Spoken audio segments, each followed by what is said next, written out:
Silic. Gracias.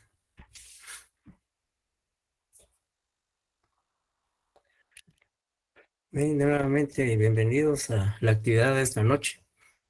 Vamos a iniciar con el tema que hoy corresponde abordar. Pero antes, como ya es tradición en el curso, antes de comenzar el tema, pues hemos expuesto un pensamiento o una reflexión que fue expuesta por Billie Jean King, que fue una gran deportista estadounidense, específicamente desempeñándose en el campo del tenis. Actualmente, pues, digamos, cuenta con 79 años de edad y a lo largo de su trayectoria deportiva, pues, tuvo grandes éxitos y triunfos en el deporte que practicaba, que es el tenis. Pues bien, ella nos aporta ahí un pensamiento que es importante meditar, sobre todo resaltar dos aspectos importantes. Digamos que uno no debe, digamos, dejarse vencer o no intentar una y otra vez las oportunidades que uno tiene en la vida. Es decir, ella dice, no te rindas, obviamente no claudicar, no dejarse, digamos, vencer por la adversidad o por los resultados negativos que uno pudiera obtener, no solo en el campo de la academia, sino en toda la actividad de la vida. Y pues obviamente para alcanzar el éxito, como ella lo dice, pues es importante tomar en cuenta dos factores, el esfuerzo y el sacrificio. Pues todo se obtiene a través de precisamente de, digamos, un esfuerzo, un sacrificio, responsabilidad y disciplina. En ese sentido, entonces, ella señala acá que, y sobre todo ella lo enfoca desde un punto de vista de una evaluación o de un examen, y ya estando cerca del primer examen parcial, pues la exhortativa es a que precisamente prevalezca ese esfuerzo, ese sacrificio de estudiar con responsabilidad a efecto de obtener un buen resultado en el primer examen que está programado para el 2 de septiembre de este mes. Pues bien, entonces iniciamos nuestra clase de esta noche. Básicamente, uno de los temas que básicamente es lo relativo a uno de los sujetos procesales principales. Nos correspondería abordar el tema del juez, pero lo relacionado al juez ya fue expuesto cuando hablamos de los tribunales o jueces competentes en materia penal. Y también el Ministerio Público, pero en relación al Ministerio Público y vamos ya después del primer parcial, se va a darle lectura a la ley orgánica del Ministerio Público y a la ley de la defensa del Instituto de Defensa Público Penal. Y pues como parte del segundo examen parcial, haremos una comprobación de lectura de esas dos leyes o bien un trabajo al respecto. Falta definir si es una comprobación de lectura o es un trabajo sobre la ley orgánica del Ministerio Público y la ley de la defensa del Instituto de Defensa Público Penal. Es decir, por eso es que hoy pues vamos a referirnos a lo que es el sindicado o el imputado, el incubado, el inculpado, es decir, una serie de denominaciones que recibe este personaje dentro del proceso penal. Pero nuestro Código Procesal Penal concretamente lo denomina como el sindicado, imputado, procesado, etcétera, etcétera, y ya vamos a establecer las diferencias que existen en las distintas denominaciones que recibe este sujeto procesal. Pues bien, en ese sentido entonces vamos a entrar en materia y para el efecto pues vamos a tratar de analizar qué es el sindicado, qué es el imputado. En ese sentido me gustaría digamos, saber qué piensa Ligia Méndez de este sujeto procesal. ¿Cómo definiría a este sujeto procesal? Que es la persona a la cual se le está imputando un delito. Muy bien, dice Ligia que es la persona a quien se le está imputando un delito. ¿Qué piensa Nancy Chianina? Es la persona que está siendo procesada por quebrantar alguna ley o norma. Persona que está siendo procesada por infringir o una norma. O falta a la norma o ley. Una falta a una norma jurídica. ¿Qué dice José Emmanuel?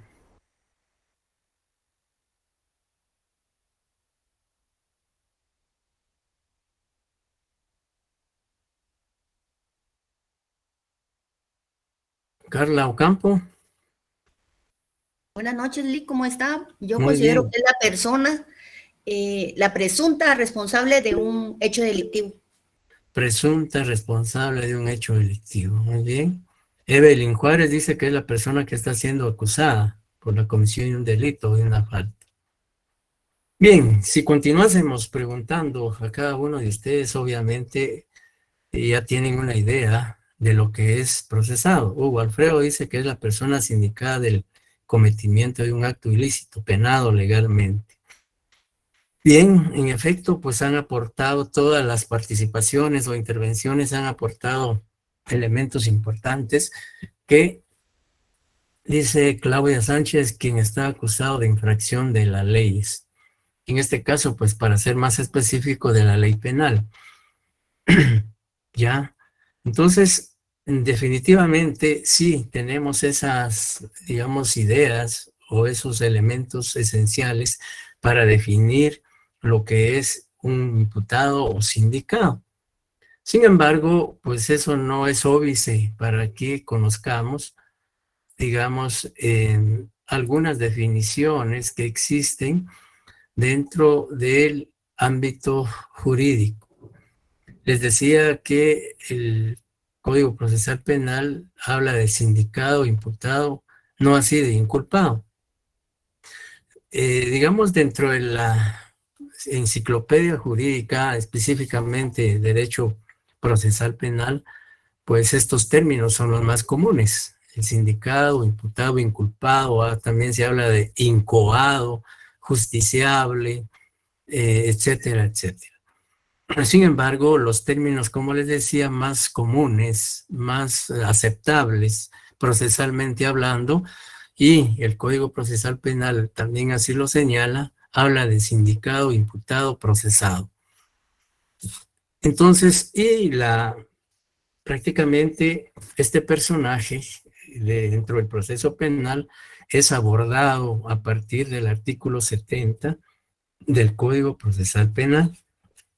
Y el Código Procesal Penal en esa norma legal, pues no hace distinción entre sindicado, condenado, enjuiciado, etcétera, etcétera. Sino prácticamente, de acuerdo al Código Procesal Penal, pues sencillamente, cuando habla el artículo 70 de la denominación, dice, se denominará sindicado, imputado, procesado o acusado a toda persona a quien se le señale de haber cometido un hecho delictuoso y condenado a aquel sobre quien haya recaído una sentencia condenatoria firme.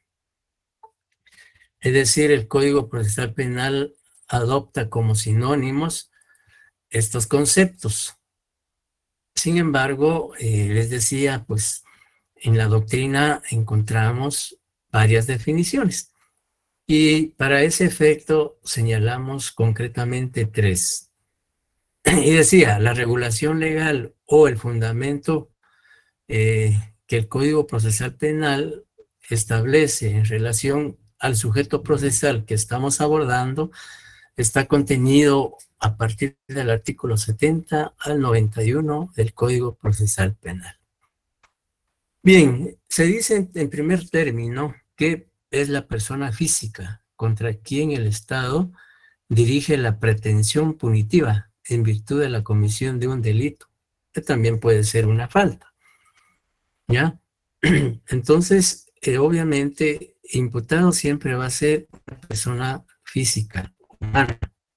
No puede ser sindicado o imputado de un hecho delictivo, un objeto, un bien, una cosa, sino que necesariamente el imputado tiene que ser una persona humana. ¿Ya? Y pues obviamente se habla de persona física, refiriéndose al ser humano, que es el único que puede ser sindicado de la comisión de un hecho delictivo. La segunda definición es un poco más amplia y hace referencia a que es todo sujeto procesal, es decir, toda persona que interviene en un proceso, a quien se le atribuye la materialidad del hecho delictivo y la responsabilidad en su comisión, cualquiera que fuera el grado de participación en el mismo. Aquí vemos ya que esta definición comprende las formas de participación o de intervención de este sujeto en un delito.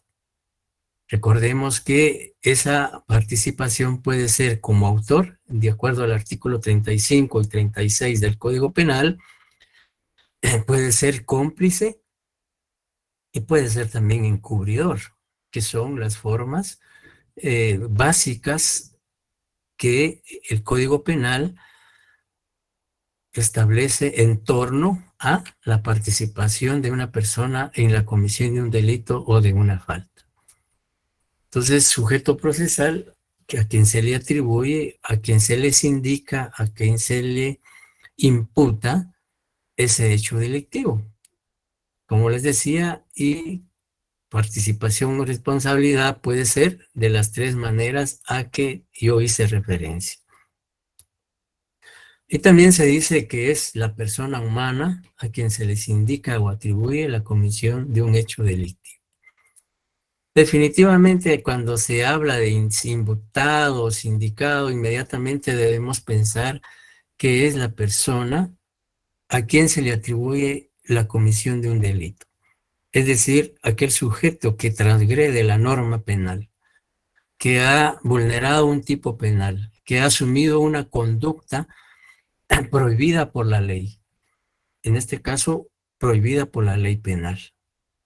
Y obviamente al infringir, al transgredir o al vulnerar esa prohibición contenida en el Código Penal, pues obviamente se hace acreedor de una denominación o de ser señalado como sindicado o imputado. Entonces, obviamente ya tenemos pues ese panorama bien claro en el sentido de conceder a la persona que comete un hecho delictivo, pues se le denomina sindicado, imputado o decía procesado, o como les decía, también se habla de enjuiciado, etcétera, etcétera. En ese sentido, entonces, estas definiciones pues nos dejan bien claro qué es, digamos, ese sujeto procesal. O cuando hablamos de sindicado, dentro de un proceso penal, ya sabemos a quién estamos haciendo esa referencia o a quién le estamos atribuyendo esa denominación. Decía que el Código Procesal Penal en el artículo 70 toma como sinónimos al sindicado, imputado, procesado o acusado, y solo hace una diferencia en cuanto a condenado, y que dice que condenado es aquel sobre quien haya recaído una sentencia condenatoria firme. Sin embargo, en la doctrina sí se habla de diferencias en cuanto a las denominaciones. Y, por ejemplo, el código en el artículo 70, insisto, sindicado, imputado o inculpado es persona a quien se le atribuye o sindica la comisión de un hecho delictivo. Sencillamente es sindicado porque es señalado, es la persona a quien señala o a quien se señala de haber cometido un delito. O imputado porque se le está atribuyendo la comisión de un hecho delictivo. Inculpado también es un término sinónimo que hace referencia siempre a la persona que incurre en la comisión de un hecho punible. Y aquí es donde ya viene alguna diferencia entre sindicado y procesado. Decía que esto es desde el punto de vista doctrinario.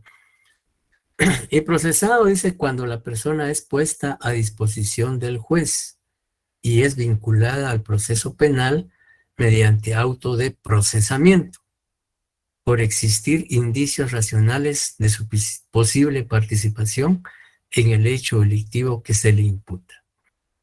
Como pueden ver ustedes, sindicado es sencillamente un señalamiento. Se le señala a la persona de haber cometido un hecho delictivo. En tanto que procesado es cuando esta persona que está siendo señalada de la comisión de un hecho punible ya es prácticamente aprehendida o es detenida, ya sea por orden judicial o por delito flagrante, y es puesta a disposición de un juez, ya sea el juez que ordenó la orden de aprehensión o un juez de turno. Y luego, pues ya es vinculado al proceso, formalmente al proceso penal. Y cómo, a través de qué forma o de qué medio se vincula procesalmente en este caso, el sindicado, pues a través de un auto de procesamiento, que vamos a ver más adelante cuando veamos las medidas de coerción. Sin embargo, adelantándonos un tanto, podemos decir que el autoprocesamiento, pues sencillamente es una resolución judicial que emite el juez a través de la cual vincula al procesado al proceso. Entonces, y por supuesto ya hay una vinculación formal derivado a que existen indicios que hacen presumir, que hacen creer que sí participó en la comisión de ese hecho delictivo. Entonces, aquí ya vemos que hay una diferencia entre sindicado y procesado. También se habla de acusado. Y decía que esto básicamente se refiere a denominaciones doctrinarias, ya que el código pues solo hace, en el artículo 70, solo hace una denominación y toma como sinónimos lo que es sindicado, procesado y acusado. Sin embargo, de acuerdo a algunos autores, este sujeto procesal adquiere la calidad de acusado cuando el Ministerio Público presenta solicitud de apertura a juicio y formula acusación contra el procesado ante el juez contralor de la investigación. Y como les decía, más adelante vamos a ver qué es una acusación, qué es la apertura a juicio, y pues esto está regulado en el artículo 324, 332 y 332 bis, que solo los mencionamos acá porque van a ser temas que van a ser abordados en su momento. Conforme vayamos progresando en el desarrollo del programa, pues vamos a hablar de lo que es la apertura a juicio, lo que es una acusación, etc. Entonces, ¿cuándo es acusado este sujeto procesal? A partir del momento en que el Ministerio Público presenta solicitud de apertura a juicio y formula acusación contra el procesado. ¿Alguna pregunta hasta el momento?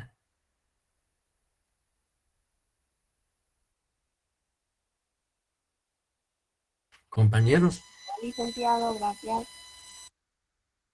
¿estamos claros? Sí, licenciado. Como el agua. Bueno, gracias. Y también se habla de enjuiciado. Y se dice que es enjuiciado cuando es sometido a juicio oral y público, es decir, que es juzgado en un debate, donde se discute su participación y consecuente responsabilidad o inocencia en el hecho punible atribuido.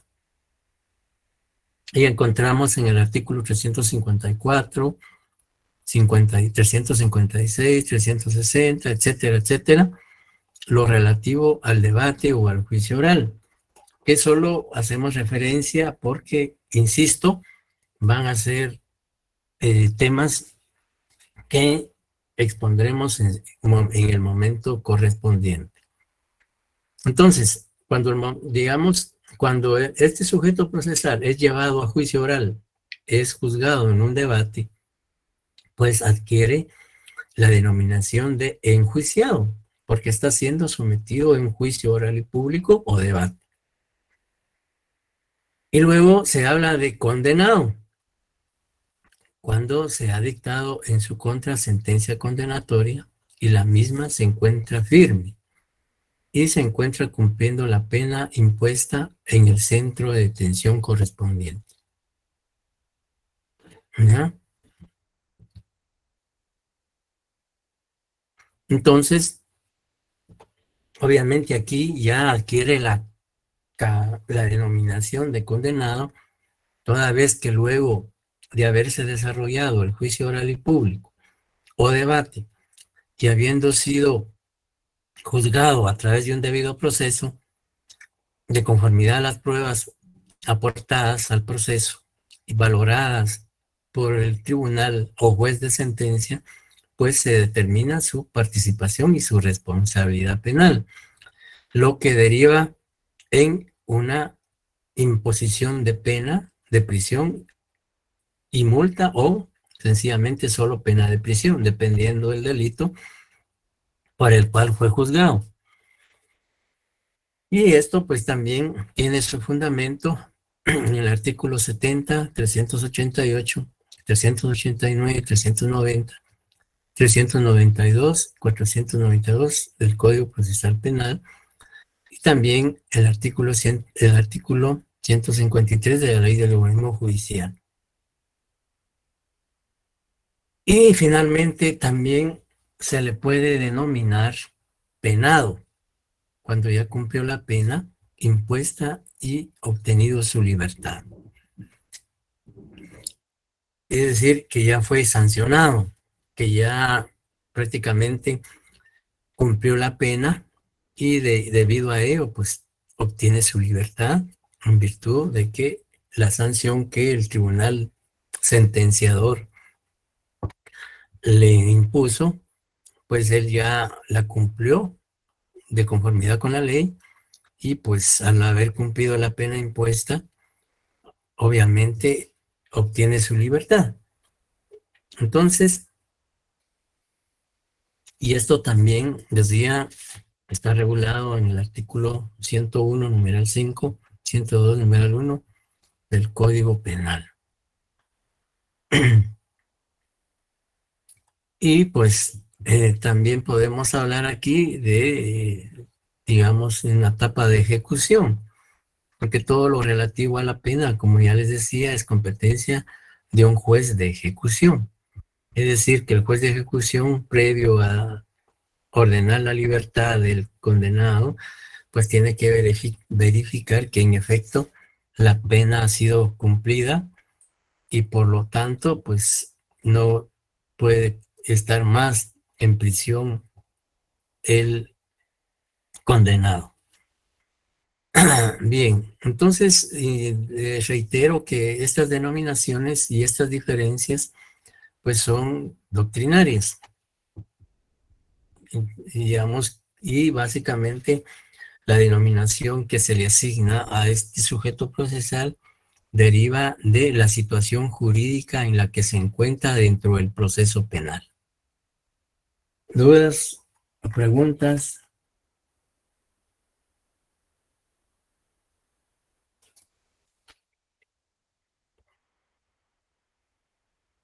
Bien, en ese sentido entonces, continuamos y corresponde ahora analizar derechos del sindicado. Obviamente, como sujeto procesal, tiene derechos. Y por supuesto no, digamos, hacer referencia individualmente a cada uno de ellos, pues implicaría no solo una sesión de clases, sino posiblemente varias. Por eso es que únicamente citamos los artículos, digamos, que regulan los derechos del sindicado o del procesado dentro del proceso penal. Y como vemos, en primer lugar, en la Constitución Política de la República de Guatemala encontramos varios, y los artículos que ahí se mencionan son los que regulan los derechos que la Constitución le otorga y que debe hacer valer el procesado, y también digamos, los sujetos procesales deben respetar, deben cumplirse, deben observarse. Y también el Código Procesal Penal reconoce en los artículos que se mencionan o que se consignan en la presentación los derechos que tiene el sindicado. Y en los artículos 7, 8, 9 y 10, 24 y 25 de la Convención Americana sobre Derechos Humanos, también encontramos el reconocimiento o la tutela de algunos derechos en tratados y convenios internacionales. Por supuesto, no solo la Convención Americana sobre Derechos Humanos hace referencia a los derechos del sindicado, sino también hay otros tratados y convenios internacionales, como los derechos políticos y civiles de las personas, en donde también hay un reconocimiento a los derechos que le asisten al sindicado o imputado dentro del proceso penal. ¿Alguna duda hasta el momento?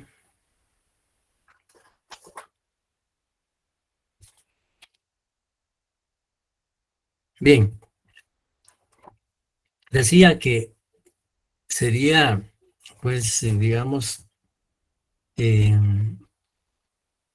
no es que no sea importante, sino que, digamos, entretenernos en cada uno de los artículos mencionados, pues eso implicaría, digamos, una serie de reuniones o sesiones de clase.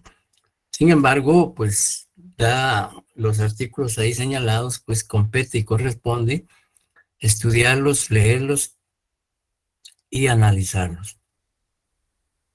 Bien, pero también, aparte de los derechos del sindicado, encontramos en el artículo 76 algo importante que puede generarse o producirse dentro del proceso penal, como es la incapacidad del imputado, porque puede que en el desarrollo del proceso penal, digamos, pueda surgir alguna circunstancia que prácticamente incapacite al imputado para seguir siendo sometido a un juzgamiento penal.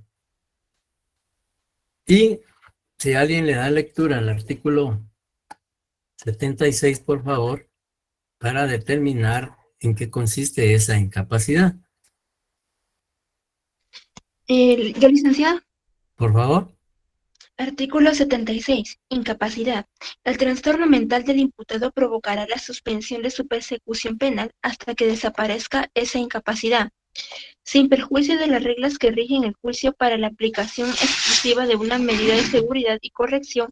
La comprobación de esta capacidad impedirá el procedimiento intermedio, el juicio y toda labor crítica del comportamiento que se le atribuye, pero no inhibirá la averiguación del hecho o que se continúe el procedimiento con respecto a otros imputados.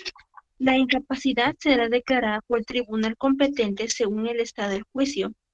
Sospecha de la incapacidad. El Ministerio Público o el tribunal competente ordenará la peritación correspondiente. Sin perjuicio de su propia intervención, los derechos procesales del imputado podrán ser ejercidos por su tutor y, si no lo tuviere, por su defensor. Muchas gracias. Como les decía, puede ocurrir que una persona es aprehendida por la comisión de un hecho delictivo y durante el proceso, el desarrollo del proceso penal puede, digamos, derivarse una incapacidad mental por alguna circunstancia. Digamos, imaginémonos que el imputado estando en prisión sea agredido físicamente y como consecuencia de ello, pues también haya una afectación mental que haga que el procesado no esté en el goce de sus facultades mentales y volitivas como corresponde. Obviamente, ante esa circunstancia, él no podría, digamos, seguir siendo procesado porque no tendría la capacidad de discernimiento, de razonamiento para comprender o entender las diligencias, las actuaciones que se pudieran desarrollar durante el proceso. Por eso es que el artículo 76 garantiza que una persona que no está en el pleno uso de sus facultades mentales, dice, debe suspenderse el proceso. Pero por supuesto, digamos, aquí pregunta Gisela, ¿qué pasaría si el imputado fingiera estar en ese estado? Pues obviamente, por eso es que no basta que el imputado o su defensor aleguen que él está padeciendo trastornos mentales, sino que precisamente para determinar si en efecto es así, Gerardo, voy a terminar, Gerardo, y le voy a dar la palabra. Por eso es que la ley, si ustedes ven que, digamos, para determinar ese extremo, es necesario que un perito o un especialista en la materia, en este caso puede ser psicólogo o psiquiatra, por eso hay psicólogos forenses y psiquiatras forenses, que son profesionales que se han dedicado al estudio del comportamiento y la personalidad y, por supuesto, la conducta mental de las personas y en este caso del imputado. Y, por supuesto, tendrá que ser un perito en esta materia quien determine si en efecto hay alteración emocional o está fingiendo el sindicado. Entonces, con fundamento en el peritaje de este especialista, pues ya el juez declara si en efecto hay alteración mental o trastorno mental, o sencillamente el juez a través y con fundamento en ese peritaje indica de que no existe ese trastorno mental y como consecuencia el proceso debe continuar. Sí, Gerardo. Sí, licenciado, mi pregunta es, por ejemplo, en lo que determina también el Código Penal, como en imputados, habla sobre el trastorno mental transitorio, ¿verdad? Ajá. Y este artículo también hace mención sobre que no va a poder proseguir hasta la etapa intermedia, o sea, haber pasado las primeras 2 etapas. Entonces, mi pregunta va dirigida a que ¿qué clases de enfermedades duran hasta la etapa intermedia? ¿Verdad? Porque, por ejemplo, el alcoholismo puede pasar en 1 o 2 días, ¿verdad? Y la etapa intermedia se va a llevar mucho más tiempo. Entonces, ¿qué trastorno mental transitorio durará hasta esa etapa? Disculpe. Bueno, yo no soy especialista en eso, lo diría un psiquiatra, un psicólogo forense, pero sí, digamos, un trastorno mental puede ser provocado por el exceso en el consumo de alcohol, en el consumo de drogas, o bien puede ser alguna enfermedad que afecte el cerebro y que eso pueda generar un trastorno mental. También puede ser provocado por una lesión, digamos, en la cabeza, en el cráneo o parte de él, que dé como consecuencia, digamos, un trastorno que puede ser temporal o permanente. ¿Ya? Entonces, eso, como les digo, ya el tiempo, eso únicamente lo puede dar el especialista en la materia.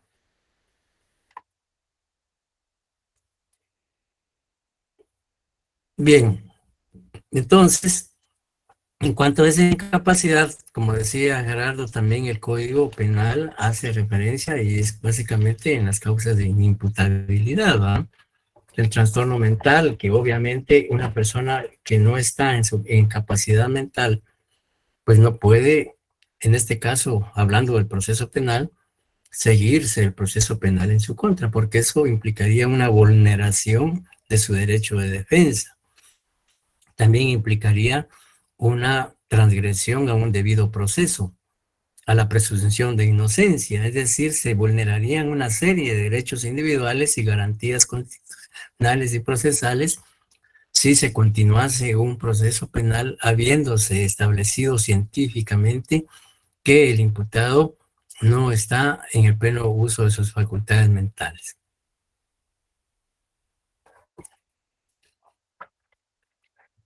Bien, entonces, en el artículo 76 encontramos esa circunstancia. Y luego, también es importante referirnos a lo que establece el artículo 77. Si alguien le pudiera dar lectura al artículo 77.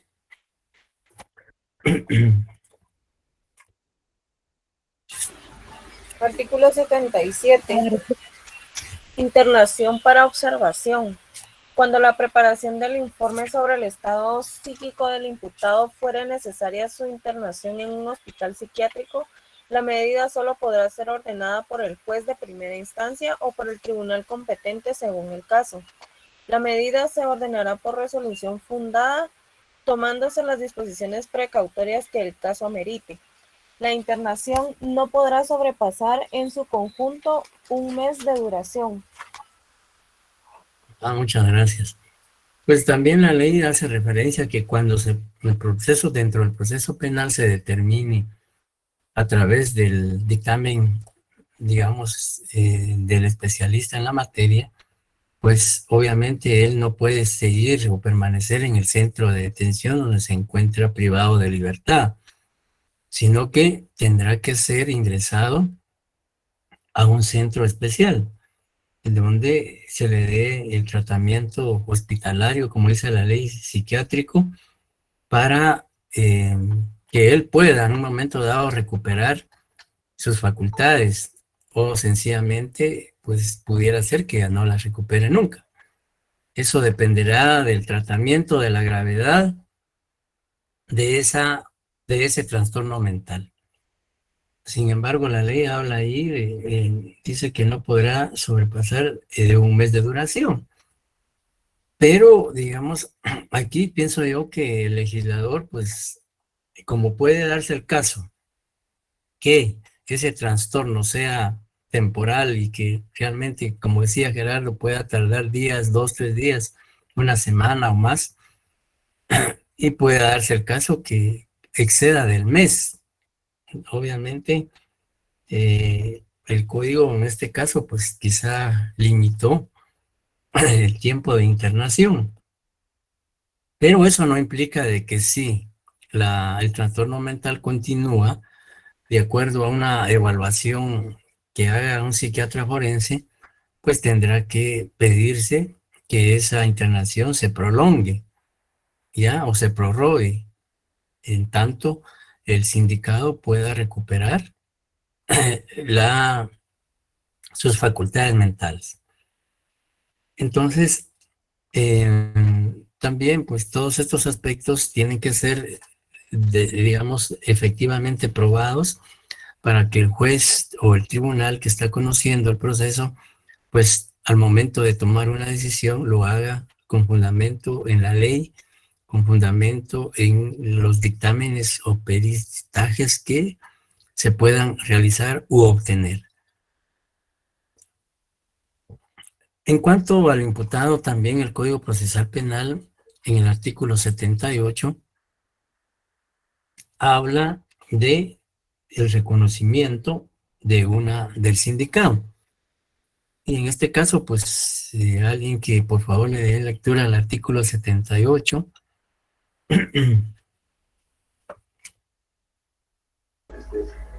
Artículo 78. El Ministerio Público o los tribunales podrán ordenar reconocimiento personal del imputado por médico forense para la constatación de circunstancias de importancia de la investigación.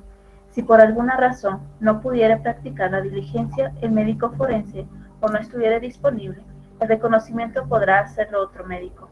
En casos de urgencia podrá realizarse por dichas autoridades sin intervención de perito, con anuencia del sindicado y en presencia de su defensor. Bien, ¿por qué es importante el reconocimiento personal del sindicado? Pues sencillamente porque el sindicado puede en un momento dado fingir su edad, decir que es menor de edad, decir que es mayor de edad, por un lado. Por otro lado, también puede dar un nombre distinto, un nombre diferente. Y eso ocurre con frecuencia, de que para evadir una responsabilidad penal, muchas veces se da un nombre distinto. Ya, entonces, ahí la importancia que tiene el reconocimiento personal. El reconocimiento personal, como les decía, para determinar la edad ya del sindicado, o pudiera ser también para determinar si físicamente tiene alguna característica que la víctima haya identificado al momento de ser agredido o a ser víctima del hecho delictivo. Y para tener esa certeza es importante pues que haya un reconocimiento personal. Por ejemplo, les decía que muchas veces el sindicado aduce ser menor de edad, ¿ya? Y entonces hay un dilema para determinar, imaginémonos que cometió un delito de homicidio o asesinato y que en un momento dado él indique que es menor de edad. Existe el dilema entonces, ¿qué juez es competente? Si un juez, digamos, que tiene competencia para juzgar a menores de edad o un juez de primera instancia que juzga a mayores de edad, por un lado. Por otro lado, también al momento de ordenar su prisión, ingresarlo a un centro correccional o a un centro preventivo para mayores de edad. Entonces, antes de tomar esa decisión, el juez, el Ministerio Público, para no incurrir en responsabilidad, pues si hay duda en ese sentido, en cuanto a la edad del imputado, pues puede acudirse a ese reconocimiento. Y por supuesto, ese reconocimiento lo practica un médico forense. El médico forense puede determinar si es mayor o menor de edad. Entonces ya con eso, y por supuesto también con una certificación de la partida de nacimiento del imputado. Ya eso pues puede determinarse si en efecto es mayor de edad o es menor de edad para ser sometido a proceso penal. Y pues la ley, digamos, para, digamos, resolver esta situación, en caso se pudiera dar, y en la realidad y en la práctica se han dado casos y se seguirán dando casos en ese sentido. Entonces, la ley hace una excepción. La regla general es que ese reconocimiento debe ser por un especialista. En este caso, la ley habla del médico forense. Sin embargo, dice que en casos urgentes puede realizarse por el Ministerio Público, por un juez. Sin embargo, pues, no obstante que la ley les da esa facultad, pues ellos no tienen los conocimientos ni la especialidad para determinar ese extremo. ¿ya? Sin embargo, pues da el tiempo. Recuerden ustedes que el juez tiene 24 horas para escuchar al detenido y resolver su situación jurídica.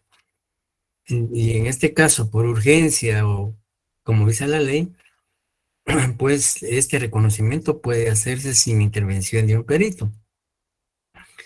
Y siempre y cuando el sindicado lo permita o dé su consentimiento y esté presente su abogado defensor.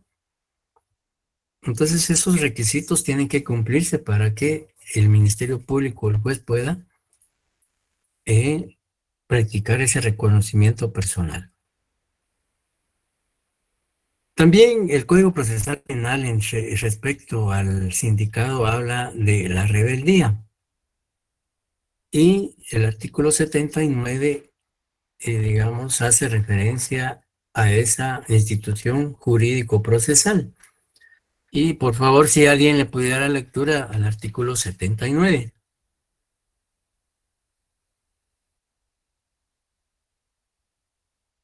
Artículo 79. Rebeldía. Será declarado rebelde el imputado que sin grave impedimento no compareciere a una situación, se fugare del establecimiento o lugar en donde estuviere detenido, rehuyere la orden de aprehensión emitida en su contra o se ausentare del lugar asignado para residir sin licencia del tribunal. La declaración de rebeldía será emitida por el juez de primera instancia o el tribunal competente. Previa constatación de la incomparecencia, fuga o ausencia, expidiendo orden de detención preventiva, se emitirá también orden de arraigo ante las autoridades correspondientes para que no pueda salir del país.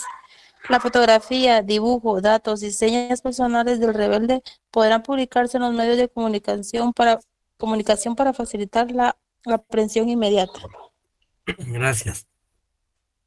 Bien, esta institución jurídico-procesal es relativamente nueva en el Código Procesal Penal. Pues obviamente la rebeldía, y se le da esa denominación en virtud de que el imputado, al estar siendo procesado y estar ya prácticamente señalado de la comisión de un hecho delictivo, es declarado rebelde. Y para que proceda a la declaración de esa rebeldía, tiene que concurrir, digamos, que él no comparezca a una citación y que no justifique su incomparecencia. Si la justifica por enfermedad, por estar fuera del país o por estar en otra actividad que le impidió acudir a esa citación, pues no incurriría en rebeldía. Pero si no obstante estar legalmente citado, no comparece ni justifica su ausencia o incomparecencia, pues se le declara rebelde, que es el primer supuesto que establece el artículo 79.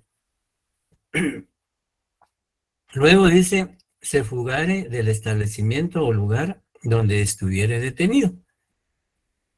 Si él está privado de libertad en el preventivo de la zona 18 y por descuido de las autoridades o por, digamos, ingenio o habilidad y con ayuda o cooperación de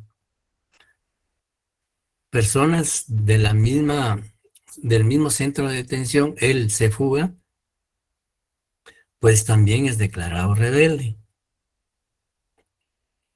Y bien, también que y el otro es que es el segundo supuesto. El tercer supuesto consiste en que él se entera de que hay una orden de aprehensión en su contra y se fuga. O como dice la ley, rehuyere la orden de aprehensión emitida en su contra. Y pues él se entera por X persona o desafortunadamente siempre hay fuga de información, que hay una orden de aprehensión en su contra y él pues evade esa orden de aprehensión o esa responsabilidad. En ese supuesto también se decreta la rebeldía del sindicado.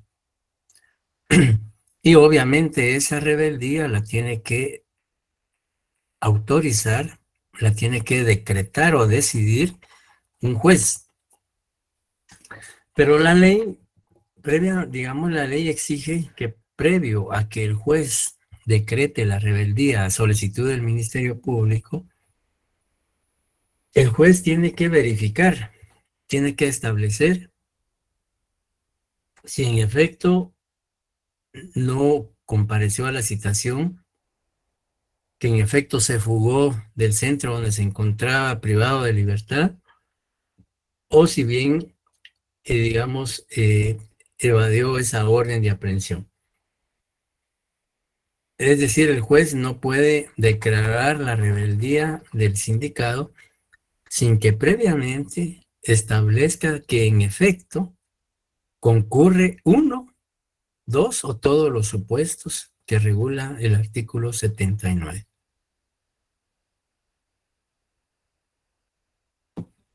Y la ley también establece en el artículo 79 que para lograr la aprehensión de la persona o del rebelde, en este caso del imputado rebelde, la ley permite que se haga a través de fotografías, dibujos, datos y reseñas personales del rebelde, que podrán publicarse en los medios de comunicación para facilitar su aprehensión inmediata.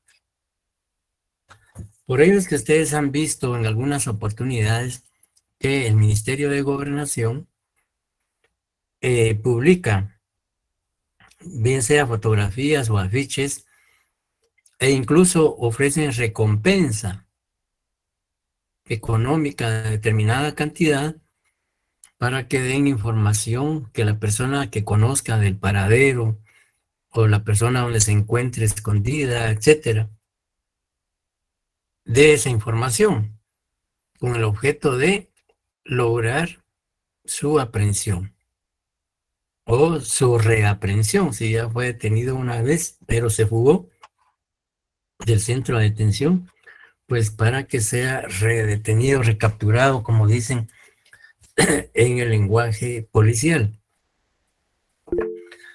Entonces, eso pues es lo que se da en cuanto a la rebeldía. Sí, Mariela. Mariela Lisbeth. Sí, licenciado, buenas noches. Licenciado, yo tengo una pregunta. Si la persona sabía que lo andaban, como decimos, ¿verdad? Siguiendo, él huyó y luego él recapacitó y, pues como decimos, se quiere entregar ahí, ¿qué procede? O sea, es menos la pena. ¿Cómo sería ahí, licenciado? Veamos el artículo 80 de los efectos de la rebeldía. Artículo 80. Artículo 80. Efectos de la rebeldía. La declaración de rebeldía no suspenderá el procedimiento preparatorio. En los demás, el procedimiento se paralizará solo con respecto al rebelde, reservándose las actuaciones, efectos, instrumentos o piezas de convicción que fuera indispensable conservar y continuará para los otros imputados presentes. La declaración de la rebeldía implicará la revocación de la libertad que le hubiera sido concedida al imputado y lo obligará al pago de las costas provocadas cuando el rebelde compareciera o fuere puesto a disposición de la autoridad que lo requiera. El proceso continuará según su estado respecto de este proceso. Entonces, digamos, no sé si le entendí o le comprendí la pregunta, si sería tan amable de repetirla. Sí, fíjese, licenciado, que yo sé de un caso muy cercano, que la persona mayor, ya casi de 75 años, un hombre que convivió con su pareja, pero pues la persona 50 años de edad, la mujer, y él 75. Entonces él ya no quiso vivir con ella y ella vino y lo fue a denunciar de violación. Entonces, yo no entiendo y hasta acá a veces me pregunta, siempre ha sido, es ¿cómo le giraron a él orden de aprehensión? Porque lo empezaron a buscar, lo llegaron a buscar a su casa Y como usted dice, ¿verdad? Esta persona huyó porque él ya tenía que lo andaban, pues digamos, inculpando por femicidio. Ajá. Entonces esta persona ahorita anda prófuga de la justicia, pero él ya aparece en los datos. No sé qué datos son donde él aparece, pero es así que ya tiene como digamos su figura, su rostro, porque está inculpado y tiene orden de aprehensión. Entonces, esta persona, por supuesto, él dice ser inocente, ¿verdad? Entonces, ese es un caso bien complicado porque fue su expareja, ¿verdad? El que lo fue a acusar de violación. Entonces, ya para esto ha pasado como 1 año o 2 años, tal vez. Entonces, mi pregunta es si él quisiera, como decirle, como presentarse, ¿verdad? Porque él dice que es inocente, pero él tiene miedo que lo metan preso. Entonces, mi duda es esa. ¿Cómo es que si él se presenta o sea, si va a haber cárcel? No sé, es como, estos casos me los preguntan a mí y pues yo estoy empezando, ¿verdad? Claro. Gracias, licenciada, si me pudiera ayudar. Sí, claro. Digamos, aquí Gerardo dice que hay atenuante a la pena cuando el sindicado se presenta voluntariamente. Bueno, si él tenía conocimiento de la orden de aprehensión y evadió esa circunstancia, pues ahí es donde procede la rebeldía. Pero si él no tenía conocimiento de la orden de aprehensión y, digamos, quiere presentarse, pues obviamente él puede presentarse. O sea, la ley permite que toda persona que esté siendo sindicada de la comisión de un hecho delictivo voluntariamente puede presentarse al tener conocimiento. Es decir, que debe presentarse, o digamos, desde el momento en que tiene conocimiento de que hay una investigación en su contra, no necesariamente que ya se haya emitido la orden de aprehensión. En este caso, en el caso que plantea Mariela, si esta persona tiene conocimiento que hay una denuncia en su contra por violación, pues debe presentarse para aclarar su situación al Ministerio Público para que lo escuche y ponerse a disposición de juez, a efecto de que en un momento dado no, digamos, se ordene su aprehensión, aunque eso tampoco es garantía, porque han habido casos y en la práctica se ha visto que, no obstante que el sindicado se pone a disposición del Ministerio Público, se pone a disposición del juez contralor de la investigación, emiten orden de aprehensión, que obviamente eso pues es muy cuestionable y muy discutible. ¿Por qué? Porque ha habido una manifestación expresa y voluntaria del sindicado de ponerse a disposición del Ministerio Público y del juez. Y entonces, ¿por qué emitir orden de aprehensión cuando ha habido una muestra de querer solventar la situación jurídica? Por un lado.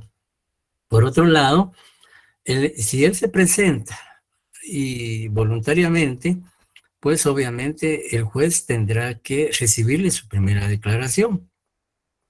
Y que vamos a ver, que es un tema que vamos a ver más adelante, y luego de recibir su primera declaración, el juez tiene que decidir o resolver la situación jurídica de esta persona. Obviamente inicia ahí el proceso. No podemos hablar de que puede ser condenado o no, porque eso dependerá del desarrollo del proceso, de las pruebas que se presenten en el debate, en el juicio.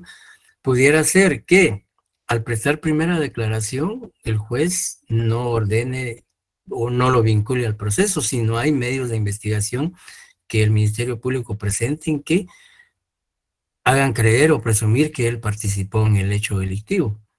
Pudiera ser que el Ministerio, lo contrario, que el Ministerio Público en efecto sí presente medios de investigación que lo vinculan a ese hecho delictivo. Entonces el juez, como es violación, obviamente lo liga a proceso penal y le dicta prisión preventiva. Y en tanto se investiga el proceso.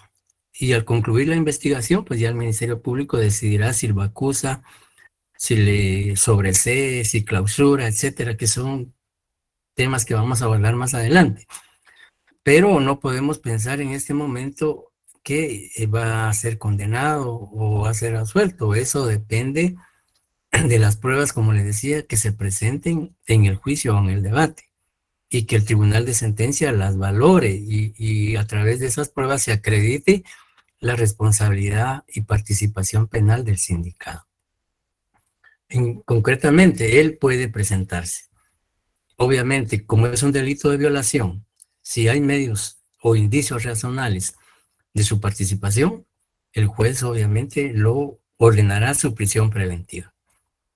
Y si no hay medios de investigación que lo vinculen, que lo incriminen en el hecho punible, pues puede que el juez le dé falta de mérito y ordene su libertad, para que, sin perjuicio de que la investigación continúe, para determinar más adelante si participó o no en ese hecho delictivo. No sé si queda clara la pregunta. Sí, licenciado, incluso si es, bueno, es violación, pero él aparece como femicidio, ¿verdad? Entonces es así como que algo raro el Ya, por qué. Ajá. Mire, eso puede ocurrir digamos, ocurre con frecuencia, de que puede ser que la denuncia se presente por un tipo penal y que el juez ordene la detención por otro tipo penal. Eso depende de los medios de investigación que presente el Ministerio Público.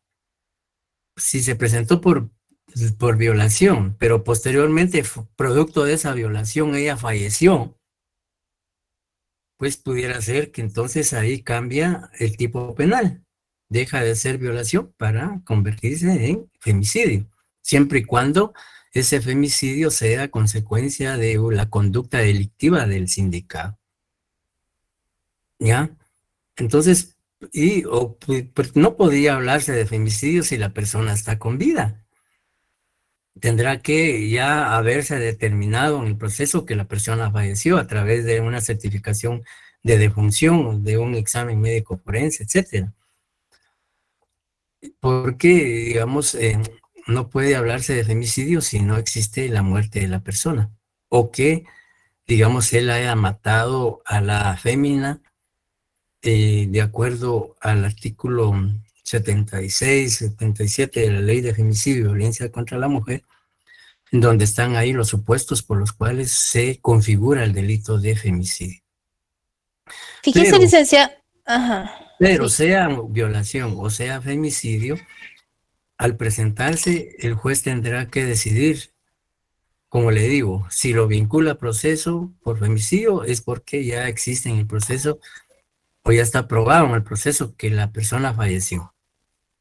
Y si Sí, no, incluso ajá, sí, diga. la mujer vive.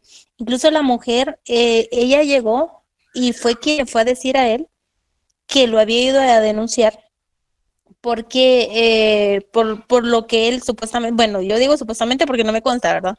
Ajá. Le hizo. Entonces, él lo que dice es que de plano ella enojada porque él pues ya no quiso nada con ella y ella fue a poner la denuncia y que la había violado y un montón de cosas.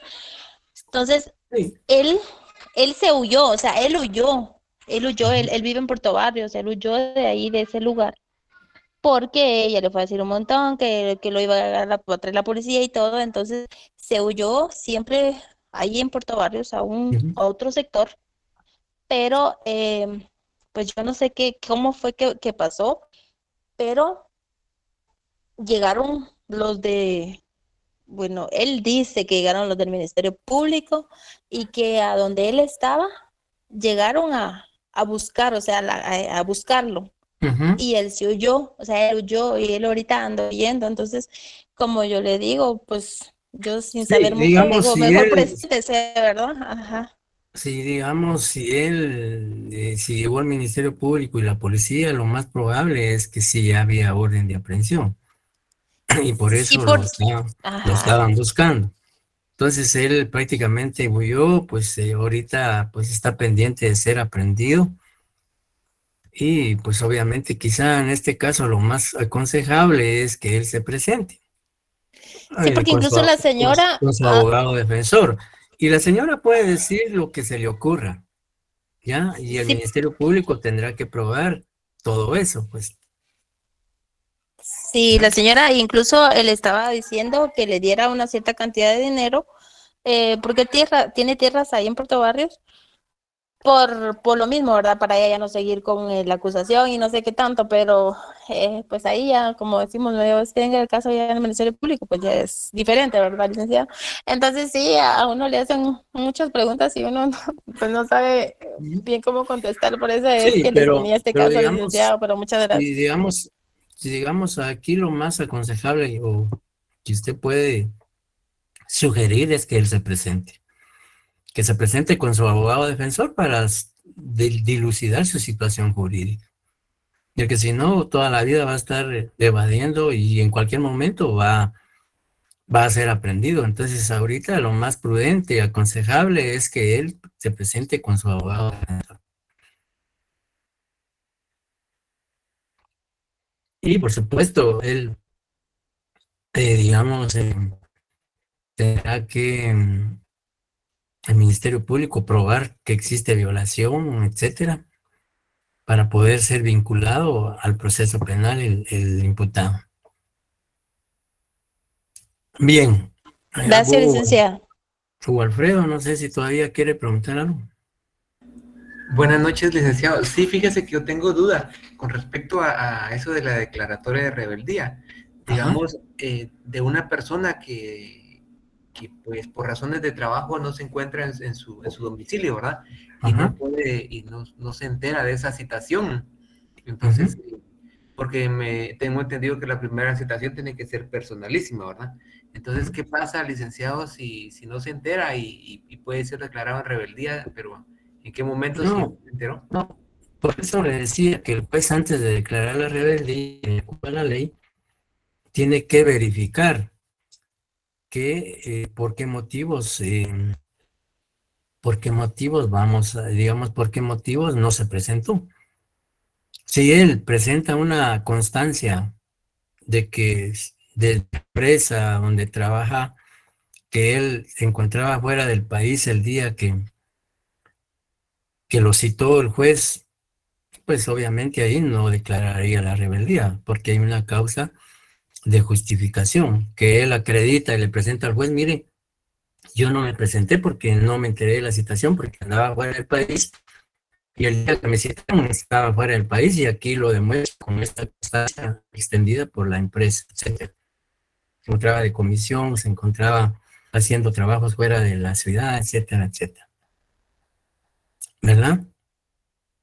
Entonces, los efectos de la rebeldía, pues ya los establece el artículo que hemos señalado, que hemos prácticamente citado en este caso.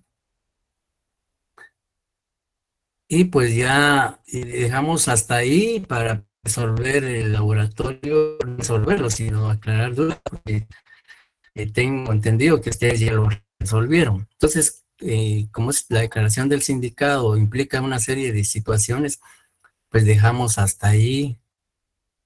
No vamos a entrar a conocer, digamos, lo relacionado a la declaración.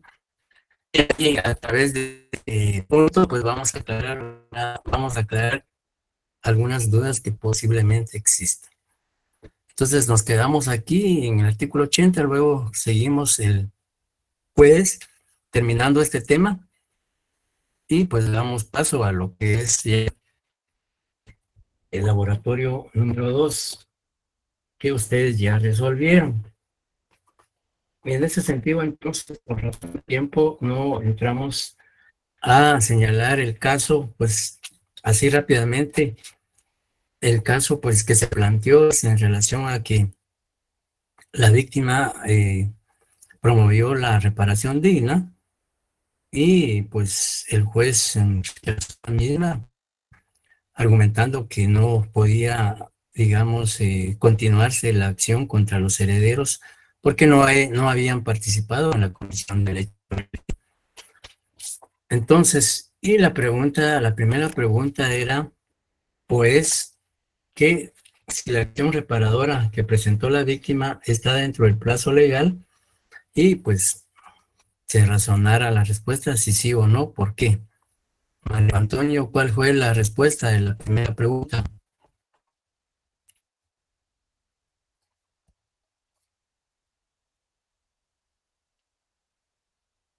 Mario Antonio González, ¿me escucha? Licenciado, ¿la puedo responder? Por favor. Ninette. No. Yo puse que no, ya que la acción para pedir la reparación de los daños o perjuicios prescribe en 1 año, desde el día en que el Ajá. daño se causó o que el ofendido tuvo conocimiento del mismo. Según Ajá. esto, el artículo 1673 del Código Ujú. Civil. Ujú. ¿Qué opinan los compañeros si está correcta la respuesta? Sí, licenciado. Sí, Correcto. Sí, Lick, yo igual así. Es que, Suseli, ¿por qué? Licenciado. Sí, Alvarado. Porque el artículo Sí. 1673 del Código Civil señala eso, licenciado. Ujú. Ya. Sí, Jorge Alexander dice que también el artículo 1513, ¿de qué ley? ¿O de qué código? Código Civil también, licenciado. Ok. Es importante que siempre, sobre todo en los exámenes, no pongamos solo artículo 25, sino que hay que indicar de qué ley, porque el artículo 25 puede ser el Código Civil, penal, laboral, contencioso administrativo, etcétera. El artículo 25, por ejemplo, del Código Procesal Penal.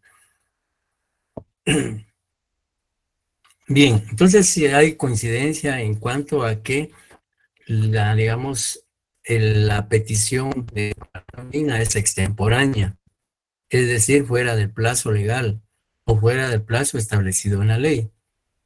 Entonces no está presentada dentro del periodo de tiempo que establecen los artículos que ustedes señalan. Bueno, y la segunda pregunta está relacionada con la primera. Dice, ya hay prescripción, dicen compañeros. ¿Y cuál es el plazo? Ya ustedes dijeron, es de 1 año. Digamos, la pregunta número 3 dice, ¿puede continuarse la acción reparadora contra los herederos? ¿Cuál sería la respuesta? Yo coloqué que sí, licenciado. Sí.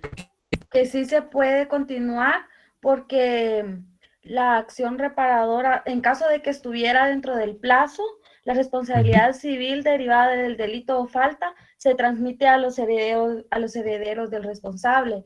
Lo Ajá. contesté en base al artículo 115 del Código Penal.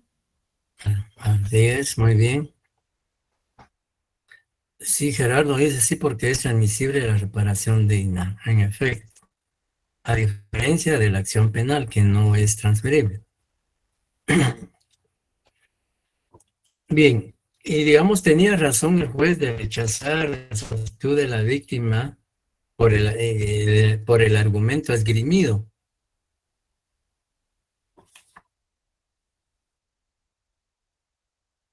Es decir, el juez tenía legalmente la facultad de rechazar la solicitud de la víctima de la reparación digna. Gerardo dice que no fue legal. ¿Por qué no fue legal?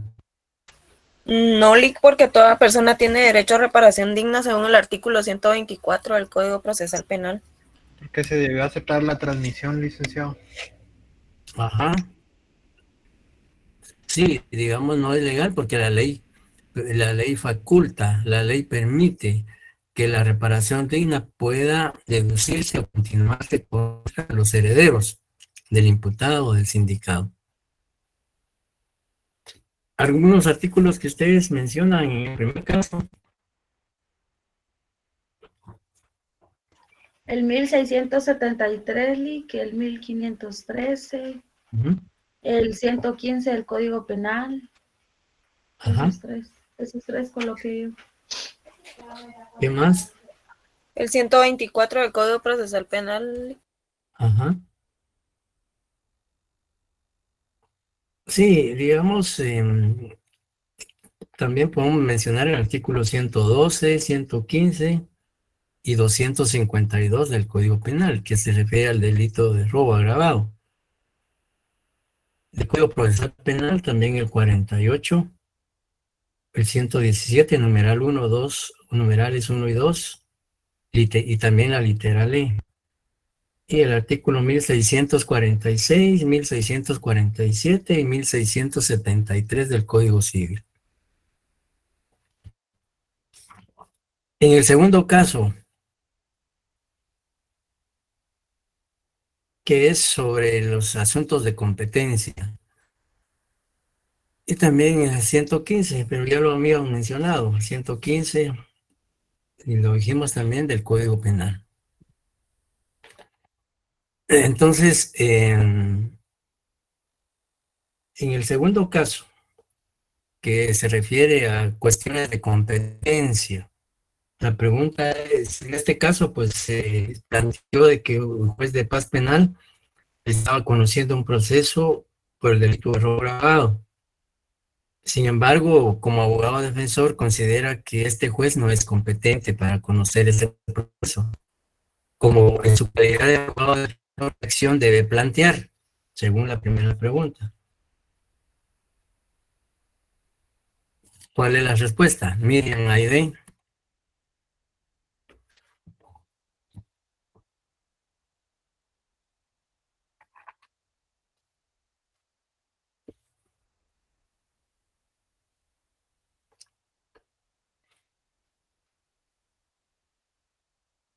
¿Me escuchó Miriam?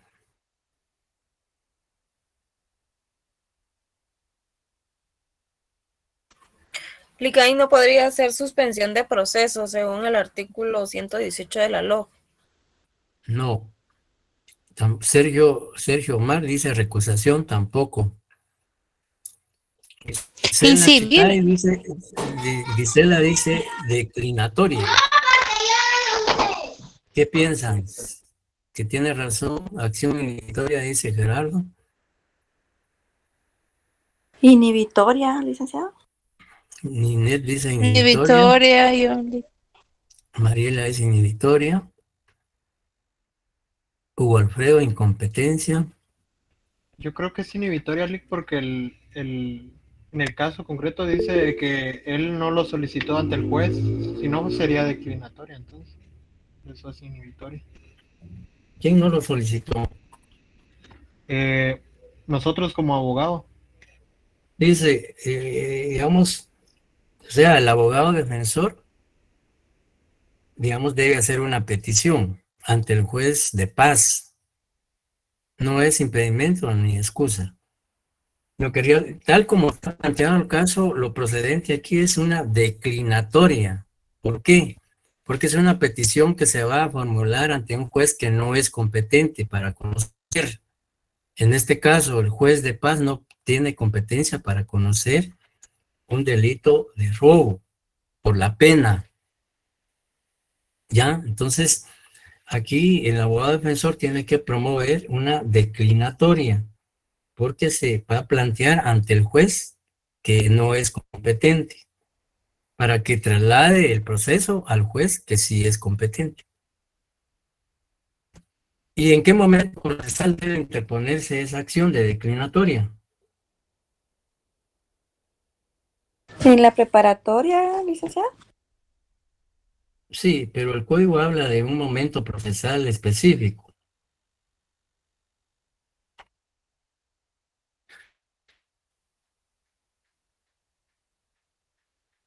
¿Alguien tiene la respuesta?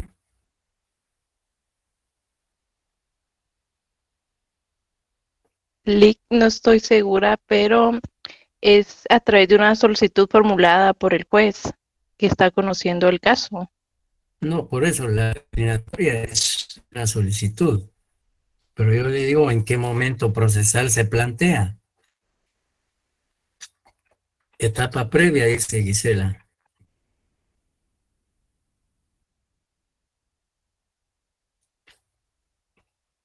Lean el artículo 57, Código Procesal Penal.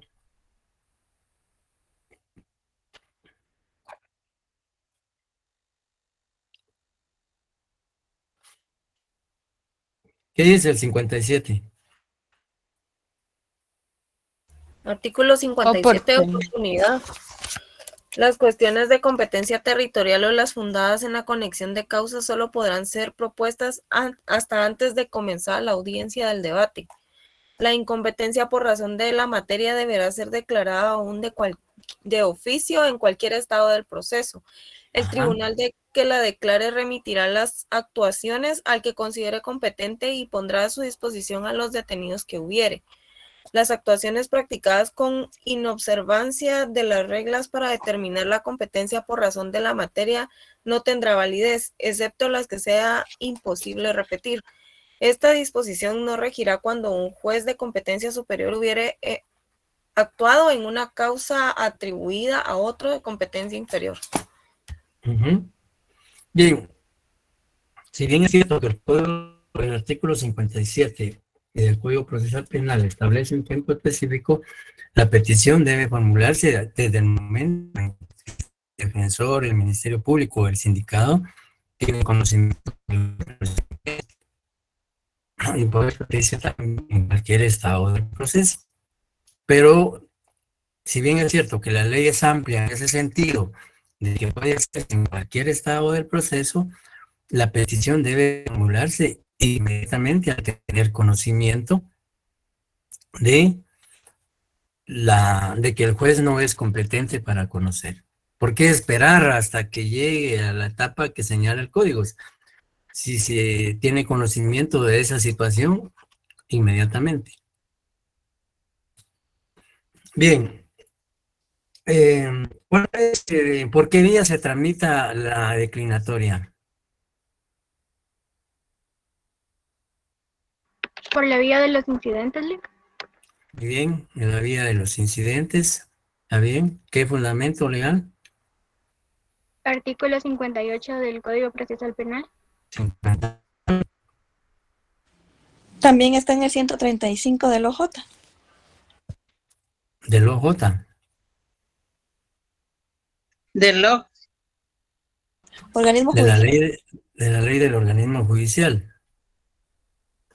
Sí, también el 150 del Código Procesal que habla del trámite de los incidentes. Y en este caso se aplica el 150 bis porque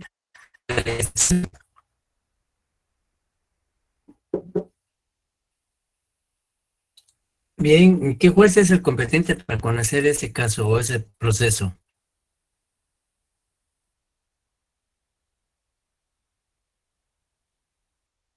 El juez de primera instancia penal. Muy bien, juez de primera instancia penal. ¿Por qué? Porque conoce los delitos que exceden de más de 5 años. Está bien.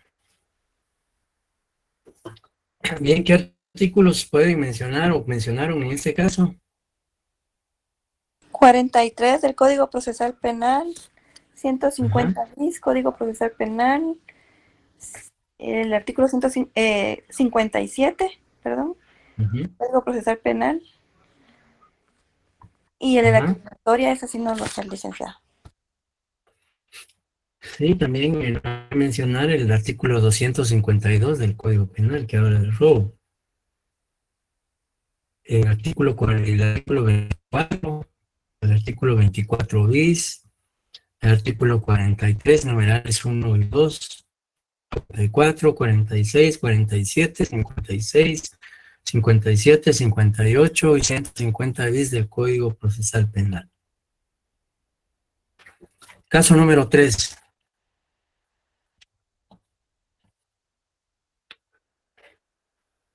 En este caso, pues lo que se plantea es que, digamos, dos jueces distintos conocen dos delitos de asesinato cometidos por el mismo sindicado o imputado. Y la primera de las preguntas es, y por supuesto, que el abogado defensor considera que no puede llevarse independientemente cada uno por separado, valga la redundancia, estos procesos. Y por lo tanto, pues debe de darse, digamos, la ley establece, digamos, la forma en que puede resolverse esto. Entonces la pregunta es, ¿qué acción legal se debe plantear en este tercer caso? ¿Cuál sería la respuesta a la primera pregunta?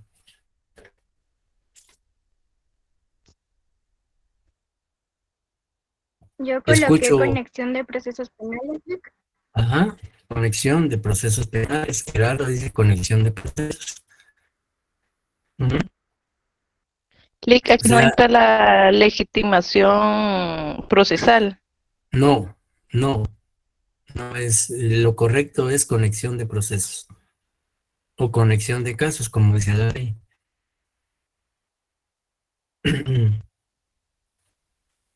Luego la pregunta es, ¿ante qué juez debe plantearse esa petición o esa conexión de casos? ¿Ante qué juez se debe plantear?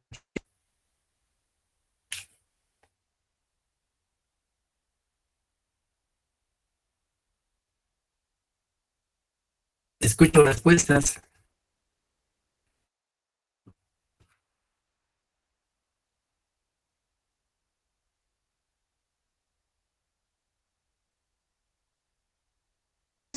Licenciado, ¿sería juzgado de primera instancia o el de segunda instancia? Cualquiera de los dos puede conocer los procesos. No, Ese segunda fue el instancia primero. no. Segunda instancia no, porque sus tribunales de segunda instancia son las salas. Ah, ya. Es el primero porque lo conoció antes que el séptimo. Exacto. Puede ser ante el primero de primera instancia plantearle para que él requiera al juzgado, en este caso séptimo, la remisión de la conexión. ¿Por qué? Porque es, digamos, primero el competente.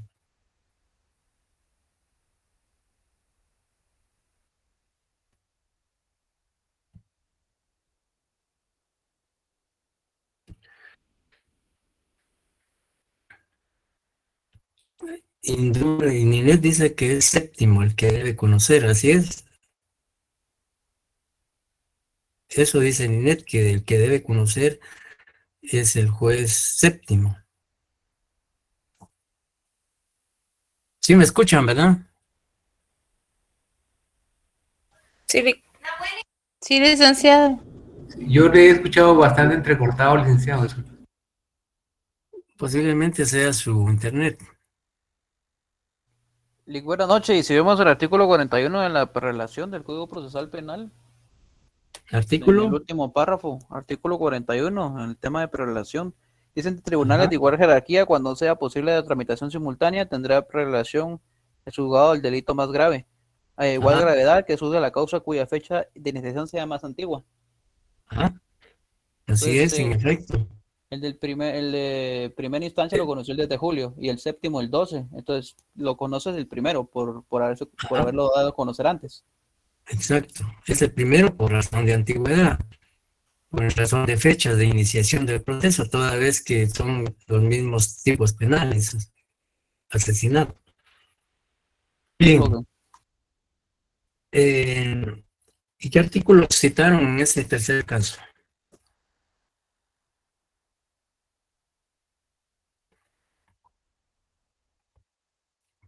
Artículo 41 del Código Procesal Penal, licenciado. Artículo 41. Ujú. Solo ese. Artículo 55 del Código Procesal Penal. Artículo 55. 54 también. Ajá. 54 numeral 2 también. Exacto. 54 numeral 2. Tenemos el 43 también, numeral 2. 47. 54 numeral 2. 55 numeral 1. 132 del Código Penal. Siempre que hayan tipos penales en los casos hay que citar los artículos del Código Penal. Y por supuesto, si hay artículos de la Constitución y de la Convención que tienen relación con los casos, también hay que citarlos. No solo el Código Procesal Penal. para ir correlacionando las leyes. Bien, entonces, ya habiendo abordado el tema del laboratorio, pues concluimos entonces nuestra sesión de esta noche y primero Dios nos saludamos el día jueves para agotar este tema y hablar sobre el examen parcial.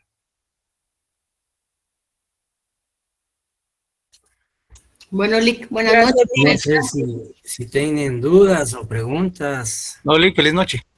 Bueno. Licenciado, yo sí tengo.